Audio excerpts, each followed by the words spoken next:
Vamos a abrir nuestras Biblias y vamos a continuar con nuestros estudios de Primera de Timoteo. Dejar esto aquí. Primera de Timoteo, capítulo 4, ya vamos por el capítulo 4. Y hoy vamos a tratar los versículos desde el 6 en adelante hasta el versículo 16, lo que queda del capítulo 4. Y antes de meternos de lleno en el texto que vamos a estudiar hoy, vamos a hacer un breve repaso de lo que llevamos estudiado hasta ahora. Esto es como si fuera un repaso antes de un examen. No os voy a hacer un examen, pero vamos a repasar un poco porque los repasos pues siempre vienen bien, ¿verdad? Y bueno, recordaréis, porque lo hemos dicho creo que en todas las ocasiones que hemos estado predicando acerca de Primera de Timoteo, cuál es el objetivo de la carta de Pablo hacia Timoteo. De hecho, hace 2 semanas nuestro hermano José Vera vino aquí y tuvo ese texto, que es el capítulo 3, versículo 15. Pablo dice cuál es el objetivo y es para que supiera cómo debía conducirse en la casa de Dios, entre tanto que Pablo estaba ausente. Y vemos cómo, conforme vamos avanzando en el estudio de esta carta, Pablo trata diferentes temas para que Timoteo supiera cuál debía ser su forma de actuar en la iglesia de Éfeso. Hemos visto cómo Pablo enseña a Timoteo cómo debe actuar frente a los falsos maestros y las falsas doctrinas que abundaban en la iglesia de Éfeso. Eso se ve en el capítulo 1 y en el capítulo 4, nuestro hermano Adolfo lo recordó la semana pasada. Hemos visto también que Pablo enseña a Timoteo cómo debe actuar en cuanto a la organización de la iglesia y recibe unas instrucciones acerca de cómo deben actuar los hombres y las mujeres en la iglesia. Lo vemos en el capítulo 2. Y también vemos en el capítulo 3 que Timoteo recibe una serie de instrucciones acerca de cómo deben ser los hombres que lideran la iglesia. Como hemos dicho la semana pasada, Adolfo, nuestro hermano, tuvo la primera parte de este capítulo 4, donde Pablo retoma otra vez la enseñanza de los falsos maestros y habla de la apostasía. Recordáis que la semana pasada se dijo que un apóstata era aquella persona que había estado dentro de la iglesia, que había participado activamente de la iglesia, incluso algunos probablemente de forma muy notable, pero se habían apartado y habían cambiado las enseñanzas que estaban diciendo de la palabra de Dios por enseñanzas adaptadas a su forma de vida, pecaminosa, y estaban realmente enseñando herejías. Y en el día de hoy vamos a llegar a esta segunda parte del capítulo 4, donde Pablo va a volver a hablar acerca de un buen ministro, de cómo debe ser un buen ministro de Jesucristo. Después de que Pablo enseñe a Timoteo cómo debe actuar frente a estos falsos maestros, Pablo instruye a Timoteo a enseñarle a cómo debe ser un buen ministro. Y el versículo 6, vamos a leer la primera parte del versículo 6 porque nos va a servir de base para toda la enseñanza que vamos a tratar en el día de hoy. Dice el versículo 6, la primera parte: si esto enseñas a los hermanos, serás buen ministro de Jesucristo. Hoy vamos a ver las características de un buen ministro de Jesucristo. Porque un buen ministro de Jesucristo va a tener unas características especiales. ¿Sabéis una cosa? Algo que se hace cuando alguien quiere aprender de un tema y destacar en ello, ser bueno, es fijarse en las personas que son buenas en ese área. Imaginaos ahora que yo quiero empezar a formarme en el mundo del ajedrez y empiezo a jugar mucho al ajedrez, empiezo a estudiar al ajedrez, pero algo muy interesante y algo muy bueno sería ver quién ocupa el ranking número 1, 2, 3, 4, 5 del mundo del ajedrez y observarles. Ver qué características tienen estas personas que destacan tanto en este mundo. Ver cómo estudian, ver cómo preparan sus juegos, ver cómo afrontan las derrotas y cómo estudian acerca de las derrotas, y quizá podamos extraer muchísimas características que nosotros en un primer momento habríamos pasado por alto, pero que son tremendamente importantes. Porque para ser bueno y destacar en algún ámbito, se tienen que tener ciertas características, gracias a las cuales estas personas pues, han llegado a conseguir esos objetivos. Y como hemos dicho, hoy vamos a ver qué características debe distinguir a cualquier buen siervo de Jesucristo.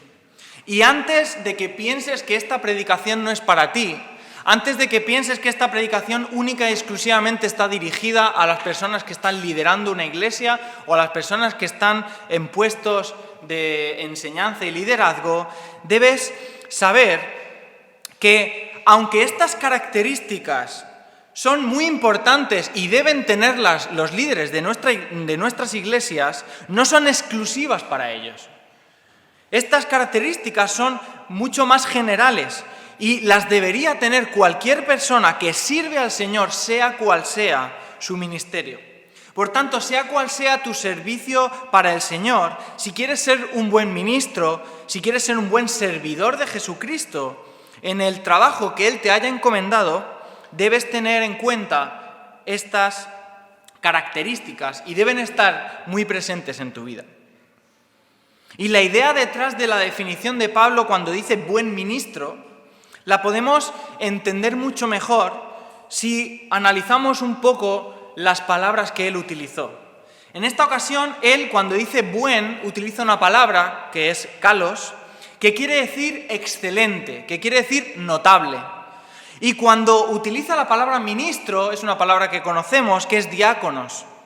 Y tiene que ver en esta ocasión a un servidor, pero en el contexto de servir con utilidad.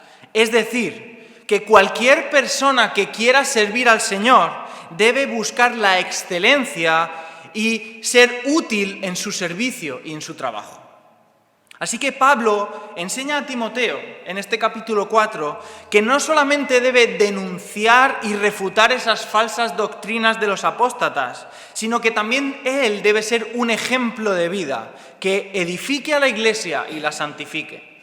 Timoteo debía ser un siervo excelente de su Señor, un ejemplo de virtud, de devoción y de conducta para que otros pudieran seguirle.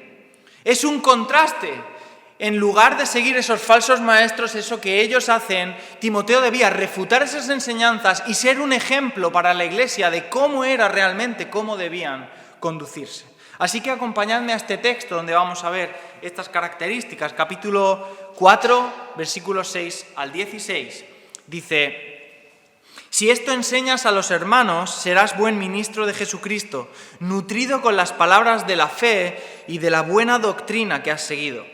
Desecha las fábulas profanas y viejas. Ejercítate para la piedad, porque el ejercicio corporal para poco es provechoso, pero la piedad para todo aprovecha, pues tiene promesa de esta vida presente y de la venidera. Palabra fiel es esta y digna de ser recibida por todos. Que por esto mismo trabajamos y sufrimos oprobios, porque esperamos en el Dios viviente, que es el Salvador de todos los hombres, mayormente de los que creen. Esto manda y enseña.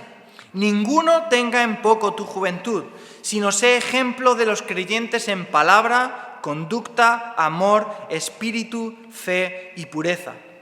Entre tanto que voy, ocúpate en la lectura, la exhortación y la enseñanza. No descuides el don que hay en ti, que te fue dado mediante la profecía con la imposición de las manos del presbiterio. Ocúpate en estas cosas, permanece en ellas, para que tu aprovechamiento sea manifiesto a todos. Ten cuidado de ti mismo y de la doctrina. Persiste en ello, pues haciendo esto te salvarás a ti mismo y a los que te oyen. Y en esta mañana, como he dicho, vamos a ver 4 características que debe tener un buen ministro de Jesucristo. Y antes de empezar con la primera característica, vemos qué es lo primero que Pablo demanda de Timoteo. Y ya lo hemos leído en el versículo 6, la primera parte. Dice la primera parte del versículo 6: si esto enseñas a los hermanos. La enseñanza, es decir, la advertencia. Lo primero que Timoteo tenía que hacer era advertir.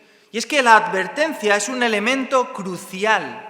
Y este verbo aquí se utiliza y podríamos decir que significa como recordar o colocar ante. Es decir, Timoteo lo que tenía que hacer era recordar o colocar ante los hermanos la verdad del Evangelio. Es una enseñanza amable, una enseñanza humilde, no una obligación. Timoteo debía advertir del peligro de todas estas falsas doctrinas de las que está hablando en los versículos anteriores. Debía advertir de que estas falsas doctrinas de estos falsos profetas no eran enseñanzas bíblicas, más bien eran enseñanzas demoníacas. Por tanto, su responsabilidad como líder de esa iglesia en Éfeso era enseñar a los creyentes y enfrentar esas falsas enseñanzas con la verdad de la palabra de Dios. Y es a partir de aquí que, una vez hecho esto, Pablo sí que va a explicar o a exponer unas características que debe tener un buen ministro de Jesucristo. Porque la verdad no solo debe ser teórica, no solamente debe haber una advertencia teórica, sino que eso debe ser algo práctico, que realmente sea visible en nuestra vida y en nuestra forma de actuar. Y lo primero que vamos a ver es que el buen ministro de Jesucristo se nutre únicamente de la palabra. El buen ministro de Jesucristo se nutre únicamente de la palabra. Versículo 6 y la primera parte del 7 dicen: si esto enseñas a los hermanos, serás buen ministro de Jesucristo, nutrido con las palabras de la fe y de la buena doctrina que has seguido. Desecha las fábulas profanas y de viejas. La primera característica que Pablo va a destacar de un buen siervo de Jesucristo es que su fuente de nutrientes está basada únicamente en la palabra de Dios. Y no sé si entendemos bien, la palabra nutrir la he buscado en la RAE, y la palabra nutrir significa proporcionar a un organismo las sustancias que necesita para su conservación y crecimiento. Y la idea de Pablo cuando utiliza esta palabra es la de hacernos ver y entender que todo lo que necesitamos para nuestra conservación y nuestro crecimiento espiritual está en la palabra de Dios. Si queremos ser siervos de Dios, debemos leer, estudiar, meditar y dominar el contenido de la palabra de Dios. ¿Sabéis? En la segunda carta, que cuando esto está escrito por Pablo, la segunda lógicamente no estaba escrita todavía, pero en la segunda carta que escribió después, Pablo vuelve a recordar esto a Timoteo. En 2 de Timoteo, capítulo 2, versículo 15, dice: procura con diligencia presentarte a Dios aprobado, como obrero que no tiene de qué avergonzarse, que usa bien la palabra de verdad. ¿Y cómo va a usar bien la palabra de verdad?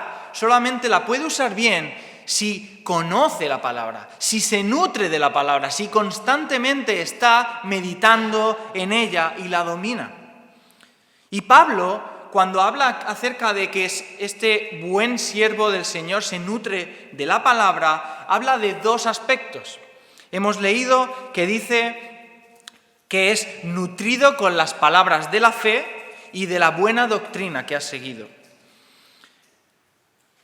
Cuando Pablo habla de las palabras de la fe, está haciendo referencia al conjunto de las Escrituras. Y nuevamente él, en su segunda carta, le dice a Timoteo lo siguiente, en el capítulo 3, versículos 16 y 17.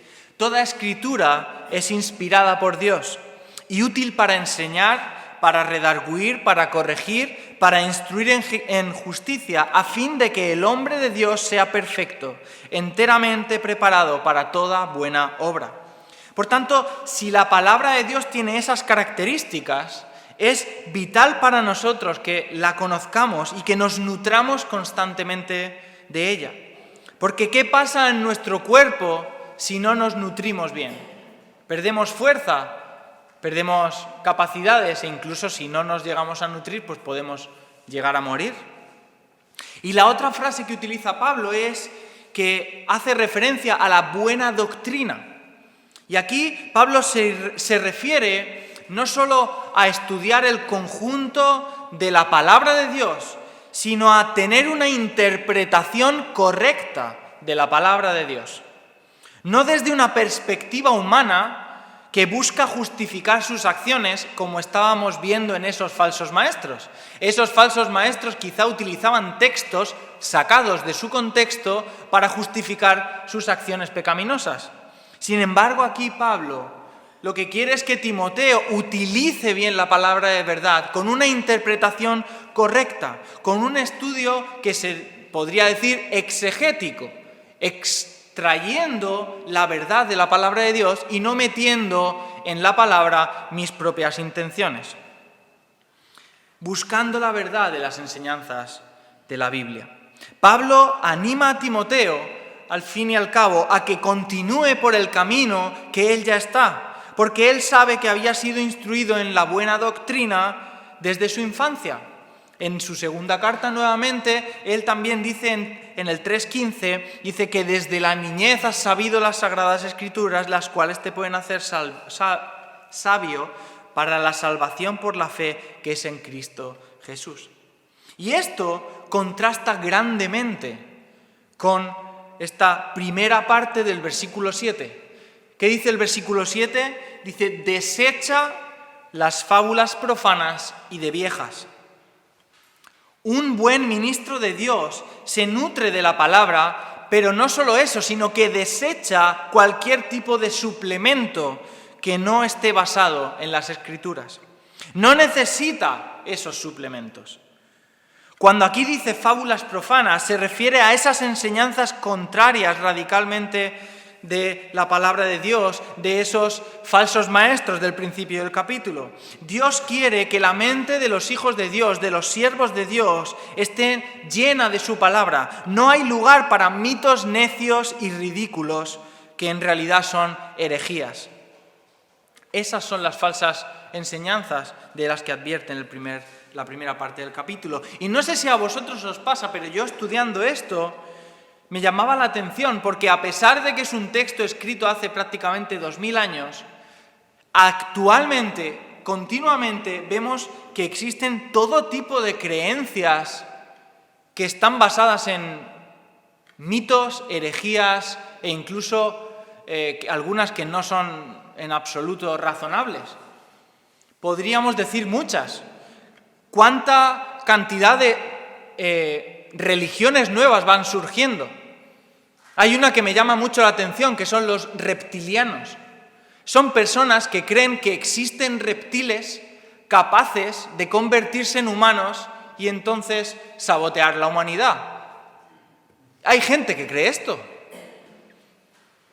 Estas cosas ocupan un espacio innecesario en nosotros. Hermanos, no prestemos atención a estas fábulas profanas. Huyamos de estas enseñanzas y centrémonos en la palabra de Dios, porque solo estas doctrinas solo traen perdición y no merecen nuestro tiempo.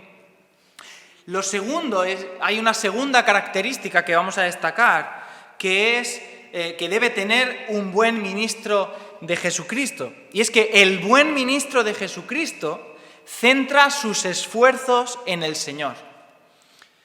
El buen ministro de Jesucristo centra sus esfuerzos en el Señor.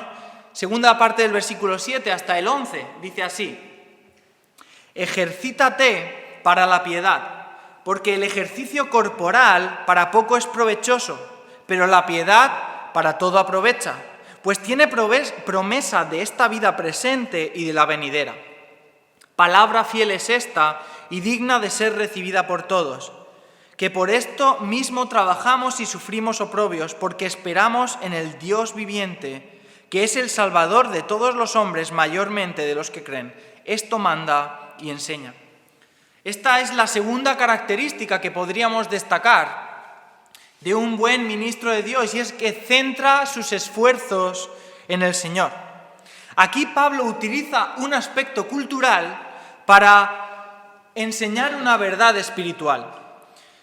Utiliza la palabra, no sé griego, y se dice gymnazo, que es de la que deriva la palabra gimnasio. Y el significado es el de entrenar o practicar un deporte, pero de forma rigurosa y extenuante, de una forma muy sacrificada. Debemos tener en cuenta que Grecia es la cuna del deporte. No sé si lo sabéis, pero ya desde el 776 a.C., muchísimos, casi 800 años antes de que Pablo lo escribiera, en Grecia ya existía lo que se llaman los Juegos Olímpicos Antiguos. Y era una serie de pruebas que se hacían en las ciudades cerca de Olimpia, en Grecia, y allí había muchos deportistas que hacían una serie de pruebas en las cuales están basadas los Juegos Olímpicos actuales. Total, que en Grecia, en toda Grecia existía un gran amor por el deporte. En todos los lugares había gimnasios y lugares donde entrenar. Y para las personas de allí era algo esencial en sus vidas. E incluso, culturalmente, significaba tener la gloria que se asociaba a los deportistas. Para los griegos, un deportista era algo glorioso. Y Pablo utiliza esta palabra para llevarla al terreno espiritual y hacer una enseñanza espiritual. Pablo pide a Timoteo que se ejercite, pero no para el deporte, como ellos podrían entender, sino para la piedad. Y lo que esto significa es que debía esforzarse de esa misma forma que el deportista se esfuerza para esas pruebas que tiene que hacer. Timoteo debía esforzarse rigurosamente y constantemente buscando la piedad, al igual que un deportista se esfuerza y se entrena para conseguir sus objetivos. La piedad es una actitud y una respuesta correcta hacia las cosas de Dios. Es una preocupación de corazón por las verdades santas. Es un respeto riguroso por lo que Dios merece y por lo que Él es. Y al comparar el ejercicio corporal con el ejercicio de la piedad, Pablo quiere destacar el poco alcance y la poca duración que tiene este ejercicio físico. A pesar del esfuerzo que conlleva, la actividad física solamente afecta durante la vida terrenal. Y los que pueden preparar alguna prueba o están esforzándose físicamente por algo saben que en cuanto que dejan de entrenar un corto periodo de tiempo, pierden forma física. Es algo muy efímero. Sin embargo, la piedad trae beneficios y consecuencias tanto en nuestra vida terrenal como en nuestra vida en la eternidad. Y tan evidente es esta enseñanza que Pablo está diciendo que vuelve a utilizar esta frase que utiliza solo en las cartas pastorales, que es palabra fiel, palabra digna de ser recibida por todos. Algo que utiliza cuando considera que estas enseñanzas son muy importantes. Un buen ministro no debe centrar sus esfuerzos en algo tan efímero. Pero no se queda aquí, sino que este buen ministro que centra sus esfuerzos en el Señor también tiene un arduo trabajo en esta vida terrenal. Porque podríamos pensar que el ejercicio de la piedad es un sacrificio buscando un beneficio más celestial. Sin embargo, aquí Pablo le recuerda que el buen ministro del Señor tiene mucho trabajo en este mundo terrenal. Versículo 10 dice que por esto mismo trabajamos y sufrimos oprobios, porque esperamos en el Dios viviente, que es el Salvador de todos los hombres, mayormente de los que creen. Esto manda y enseña. Este versículo continúa con esa idea del versículo 8 de la meta del buen ministro del Señor es trabajar y sufrir para ejercitar esa piedad y servir al Señor siendo un buen ministro. El siervo del Señor debe saber que durante su vida terrenal va a encontrar dificultades y sufrimiento. Un buen siervo del Señor trabaja con la esperanza puesta en el Dios viviente, esperando y sin buscar una satisfacción inmediata, sino trabajando teniendo en cuenta la eternidad. Y sabe muy bien por quién es ese duro trabajo. Dice el texto que trabaja por el Dios que es el Salvador de todos los hombres, mayormente de los que creen. Este es un texto que ha traído muchos debates.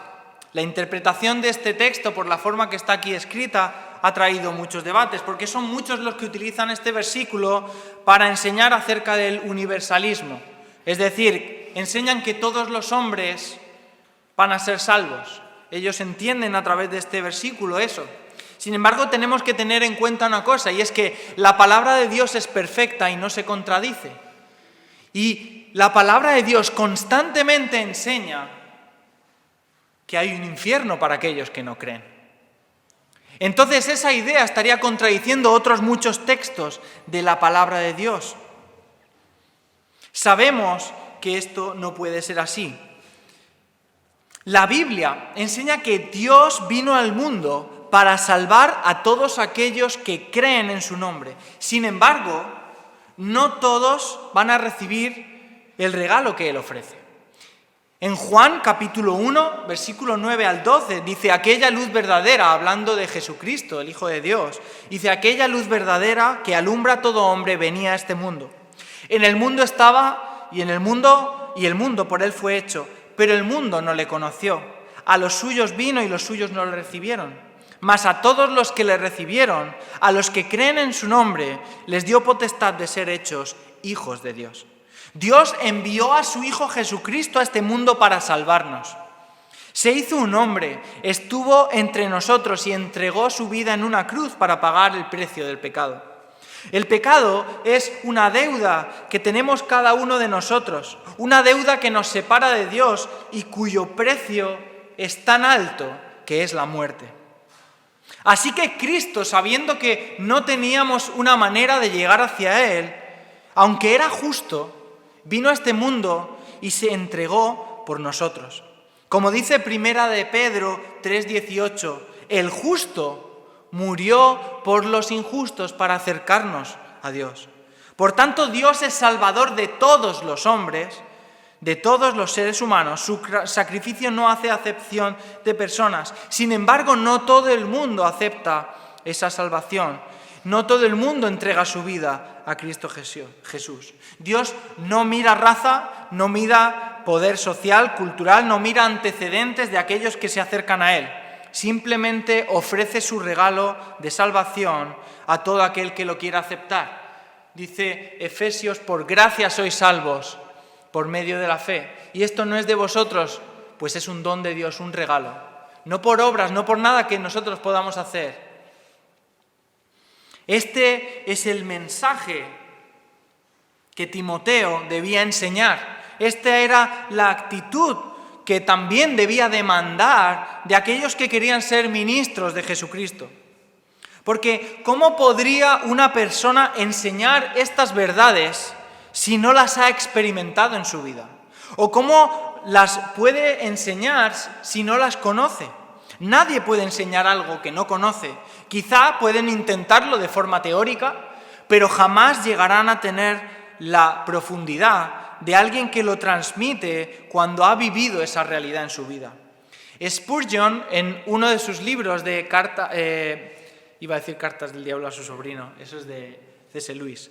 En Spurgeon, en Discurso a mis estudiantes, dice así, acerca de una persona, un pastor que enseñe a otros sin haber experimentado la salvación, dice: un pastor sin gracia es un hombre ciego elegido para dar clases de óptica. Está filosofando sobre la luz y la visión, disertando sobre los lindos matices y las delicadas mezclas de los colores prismáticos y distinguiéndolos entre otros, a pesar de que él mismo está en absolutas tinieblas. Es como un mudo a quien han puesto en una cátedra de música. Es como un sordo que diserta sobre sinfonías y armonías. Es un topo tratando de educar águilas. Es un molusco elegido para presidir sobre ángeles. Hermanos, oramos para que esto no nos pase, que no podamos estar enseñando algo que realmente no hemos experimentado en nuestra vida. Si hay alguien aquí en esta mañana que aún no ha experimentado esa salvación del Señor, Acepta al Señor Jesucristo como Salvador. Él vino al mundo para salvarte. Hay otra característica que podemos destacar de este texto, es la tercera característica que debe tener un buen ministro de Jesucristo, y es que el buen ministro de Jesucristo es un ejemplo para los demás. Versículo 12. Ninguno tenga en poco tu juventud, sino sé ejemplo de los creyentes en palabra, conducta, amor, espíritu, fe y pureza. La herramienta más grande y sencilla del liderazgo es el poder de una vida ejemplar. La predicación realmente no sirve de nada cuando no está acompañado de una vida santa y piadosa. Y Pablo lo sabía muy bien. Él mismo se ofrecía como ejemplo. Cuando escribe en Filipenses 4:9, dice: lo que aprendisteis y recibisteis y oísteis y visteis en mí, esto haced, y el Dios de paz estará con vosotros. Debemos tener en cuenta una cosa sobre el contexto, y es que en la antigua Grecia, como en casi todas las culturas de la época, y ahora quizá un poco también, pero se consideraba que la edad era un indicativo de respeto. Una persona de cierta edad era una persona respetada. Sin embargo, una persona de corta edad no tenía ganado ese respeto. Si un hombre no tenía edad, ese respeto tenía que ganárselo. Y Pablo advierte a Timoteo que ninguno tuviera en poco su juventud, porque él no tenía un historial detrás largo que estableciera esa credibilidad a lo largo de los años, sino que tendría que ganarse el respeto. ¿Cómo? Con el ejemplo, siendo ejemplo. Aunque se estima que Timoteo tuviera entre 30 y algo años, aún se consideraba joven según las normas de la cultura griega. La palabra que utiliza aquí Pablo en juventud se solía utilizar para describir a todas las personas menores de 40 años. Y eso significaba que era joven. Dada su edad, Pablo insistía en que debía ser ejemplo de los creyentes, porque su corta edad, como hemos dicho, le obligaba a ganarse el respeto con ese ejemplo. Y Pablo enumera 5 aspectos en los cuales Timoteo debía esforzarse por ser un ejemplo para la iglesia. La palabra, la conversación de un hombre de Dios, una mujer de Dios, de un siervo del Señor, debe ser ejemplar. Debe huir de cualquier conversación pecaminosa. Las palabras de un hombre reflejan lo que hay en su corazón, dice MacArthur. Las palabras de un hombre reflejan lo que hay en su corazón. Timoteo debía ser un ejemplo desde su conversación, desde su palabra. Pero también debía ser un ejemplo en conducta. La conducta de un hombre de Dios, de una mujer de Dios, debe ser también ejemplar. Sus convicciones bíblicas deben estar manifestadas en todos los aspectos de su vida. Una conducta inapropiada muestra una vida de hipocresía y mentira, porque tú no puedes decir cosas que realmente no estás experimentando y viviendo en tu vida. Amor. Y un amor bíblico, no un amor como quizá podamos entender culturalmente nosotros, porque el amor bíblico es distinto. Este amor bíblico implica un sacrificio en el servicio hacia los demás. Es un sacrificio sin importar el estado de ánimo que tú tengas. Es un amor que conlleva un sacrificio personal para ti por hacer algo por la otra persona. Y eso es amor. Fe. No es una fe respecto a la creencia, no es la fe salvadora, salvífica, sino una fe respecto a la fidelidad. Un siervo del Señor debe ser inquebrantable en cuanto a su fe. Pase lo que pase, sea la situación que sea la que esté atravesando, Timoteo debía ser un ejemplo de fe inalterable, que no fluctuara en función a la situación. Y pureza. Pureza se refiere a el aspecto, sobre todo sexual, tanto en acciones como en intenciones, porque un siervo de Dios debe ser irreprensible en cuanto a la pureza. Por tanto, debe ser ejemplo en todos estos aspectos de su vida. A pesar de su corta edad, Timoteo sería ejemplo en todos estos aspectos. Y la pregunta que nosotros nos podemos hacer en esta mañana, si queremos realmente ser buenos servidores de Dios, es: ¿somos ejemplo en cada uno de estos aspectos de nuestra vida? ¿Somos ejemplo en palabra, en conversaciones, en nuestra conducta, en nuestro amor hacia los demás, en nuestra fe, en nuestra pureza? ¿Es algo que debo moldear? El Señor quiere que todos esos aspectos estén moldeados por Él. Y por último, vemos el último aspecto, la última característica del buen ministro de Jesucristo, que es que el buen ministro de Jesucristo se ocupa constantemente en las cosas del Señor. Versículo 13 al 16, entre tanto que voy, ocúpate en la lectura, la exhortación y la enseñanza. No descuides el don que hay en ti, que te fue dado mediante profecía con la imposición de las manos del presbiterio. Ocúpate en estas cosas, permanece en ellas para que tu aprovechamiento sea manifiesto a todos. Ten cuidado de ti mismo y de la doctrina. Persiste en ello, pues haciendo esto te salvarás a ti mismo y a los que te oyen. Pablo tenía la intención de volver a Éfeso, pero mientras que llegaba tenía que mandar unas tareas para que Timoteo estuviera edificándose continuamente en la doctrina y en la palabra de Dios. Así que Timoteo lo primero que tenía que hacer era ocuparse de su tarea principal. ¿Y cuál era la tarea principal de Timoteo? ¿Y cuál es la tarea principal de todo aquel que quiere ser un buen siervo del Señor? La lectura, la exhortación y la enseñanza. Y el verbo aquí que utiliza ocúpate es un verbo activo, es decir, Timoteo debía estar continuamente atendiendo estas cosas. No solo significaba que tuviera momentos apartados para leer o momentos apartados para enseñar, sino que debía ser una práctica continua. No solamente incluye aquí el momento de leer, enseñar y exhortar, sino la preparación previa y toda la dedicación asociada a esa enseñanza. En la época de Timoteo, la lectura de la palabra se llevaba a cabo en el culto de adoración público de la iglesia. Lógicamente, en la época no llevaban cada uno una Biblia como nosotros. No había. Obvio. Ahí lo que hacían era, tenían unos manuscritos del Antiguo Testamento y se leían a la congregación. Y como los manuscritos no abundaban precisamente, lo que hacían era leer y exhortar a la iglesia.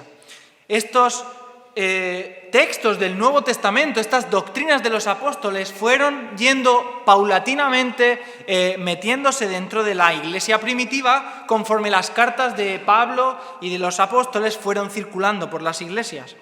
Entonces, una vez que era leído la palabra de Dios, se pasaba a exhortar a la iglesia para aplicar esas enseñanzas que habían leído. Y lo que hacían era que explicaban los conceptos que pudieran ser difíciles de entender a la luz del contexto de ese texto que estaban leyendo.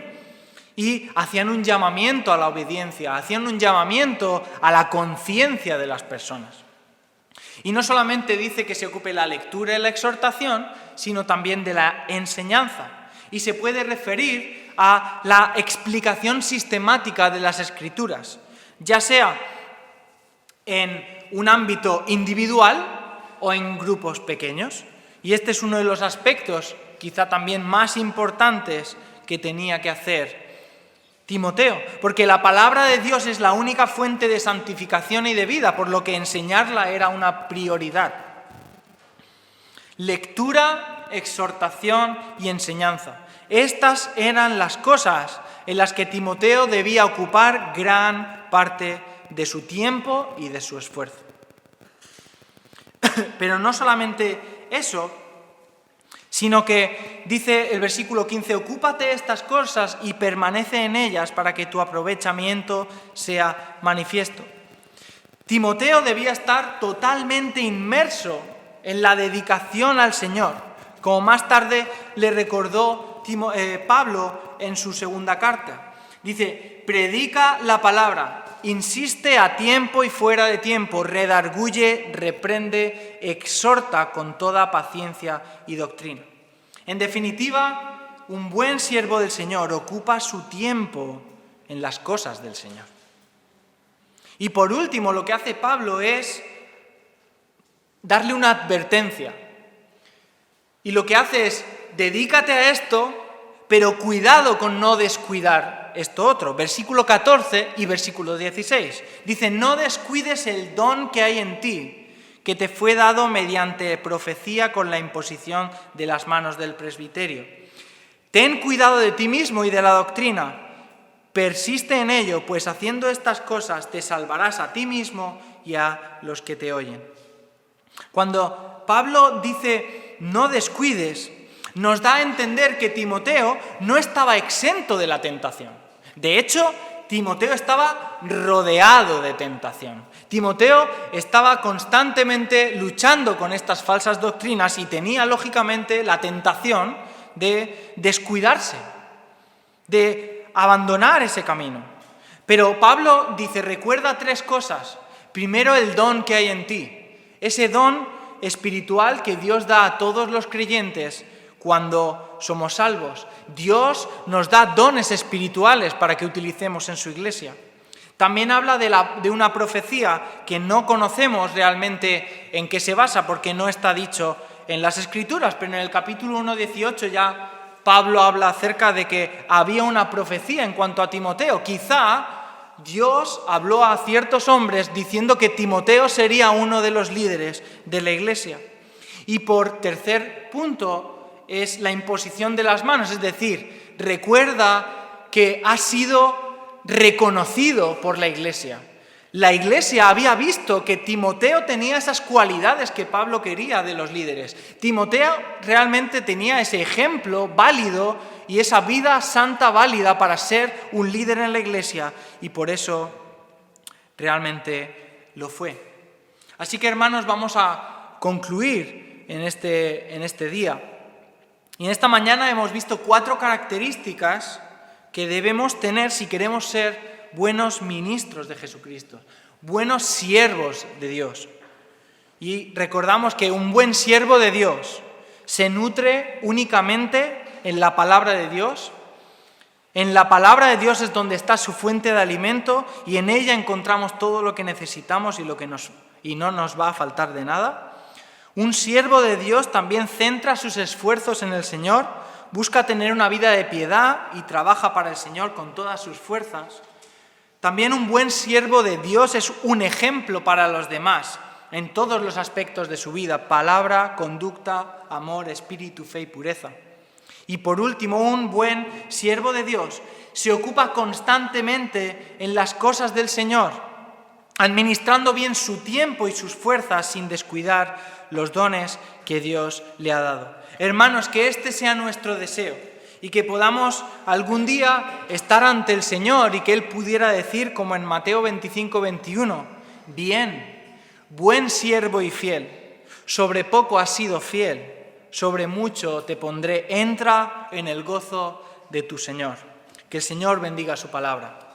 Padre Santo, te damos gracias por tu palabra, gracias porque en ella encontramos todo lo que necesitamos, gracias porque ella es nuestro alimento, es lo único que necesitamos. Te pedimos que nos ayudes a tener estas características, Señor, que tú quieres de nosotros, Señor, que podamos ser ejemplos, Señor, que podamos esforzarnos en tus cosas, que podamos realmente trabajar para ti, que busquemos tener una vida piadosa, Señor. Te pedimos, Padre, que tú nos ayudes. Y también te pedimos que si hay alguna persona en esta mañana que no te conoce, que realmente acepte ese regalo de la salvación, ese regalo de un valor incalculable, Señor, que dará una eternidad y una esperanza que solo está en ti, Señor. Te damos gracias, Padre, en el nombre de Cristo Jesús. Amén.